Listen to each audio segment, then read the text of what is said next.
Hey everyone प्रथम तो दुर्गा पूजार समस्त शुभेच्छा शुभकामना।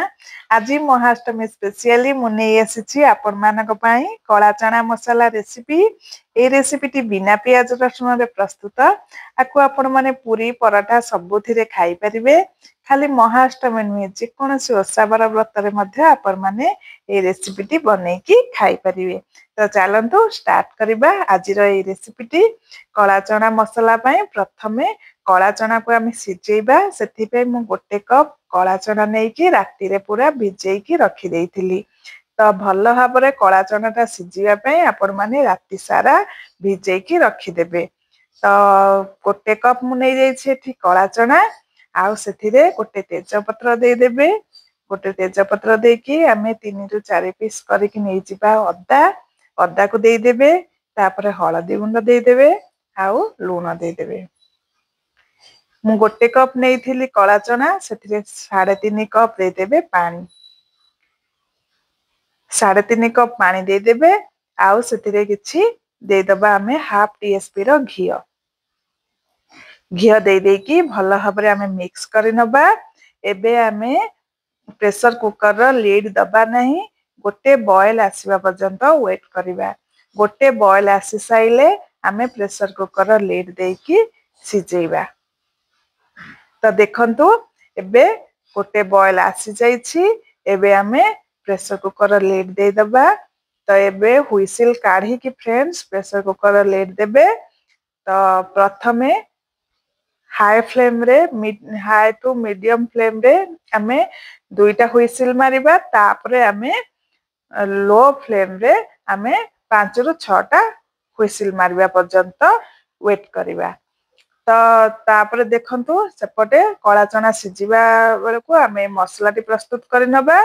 तो 2 चम्मच नहीं जाइछि धनिया गुंड आ हळदी गुंड लंका गुंड काश्मीर लंका गुंड नैछि आ एठी नैछि जीरा गुंड एटु ब्लैक सॉल्ट नैछि आ नै जाइछि गोलमरिच गुंड। तापरे आमे सेतिरे पानी दे देबा। पानी देकी भल भाबरे मिक्स करके रखि नबा। तो मसला टी हमर बहुत बढ़िया टेस्ट आसीबो। एई भली भाबरे जदी पानी रे गोळेकी मसला गुडी को आपण माने 10 ରୁ 15 मिनिट पर्यंत रखि नेबे। तो बहुत भल कसी हबो हमर मसला टी। देखंतु एबे मो गोळे देकी रखि देउछि 10 ରୁ 15 मिनिट जाए। तापरे आमे सेपटे देखिबा हमर कला चना टी भल भाबरे सिझिछि कि नाही। देखंतु चेक करिबा एई भली भाबरे हाथ रे दबेकी चेक करिबा।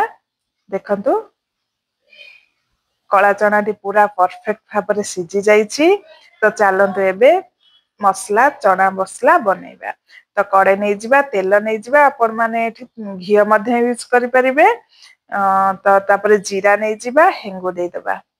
हेंगु दे देकी आमे मसला जो प्रिपेयर करिकि रखिथिले सेई मसला टी को दे दबा। सेई मसला को दे देकी आमे लो फ्लेम रे किछि समय पाए घोड़ेकी कुक करिबा। भल भाबरे प्रथमे मिक्स करि नबा। तापरे लो फ्लेम रे किछि समय पाए मसला को कसी नबा। एई भली भाबरे घोड़ेकी कसिबे।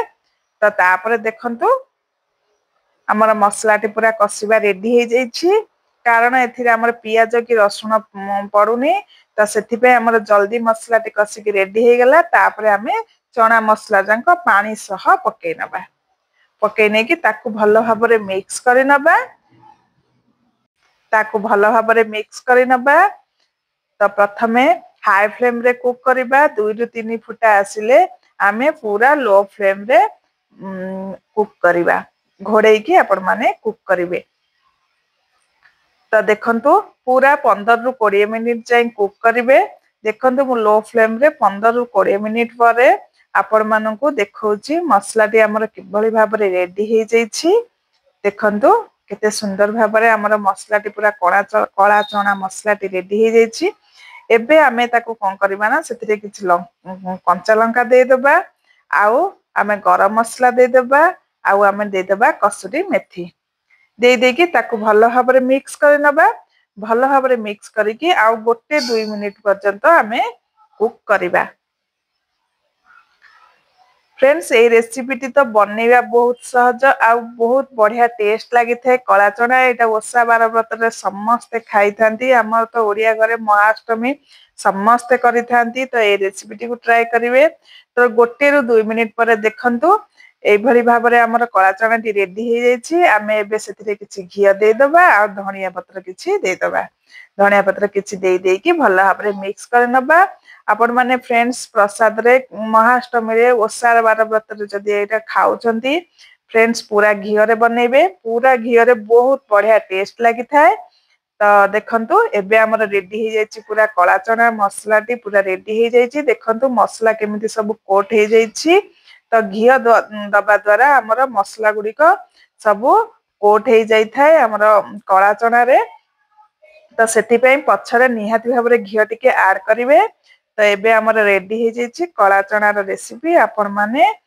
एई नवरात्रि रे ऐड करि परिबे एई कला चना रो रेसिपी टिकु फ्रेंड्स फुल वीडियो देखिबे भल लागिले फूडीज पसंद चैनल को सब्सक्राइब करिवे लाइक शेयर कमेंट करिवे।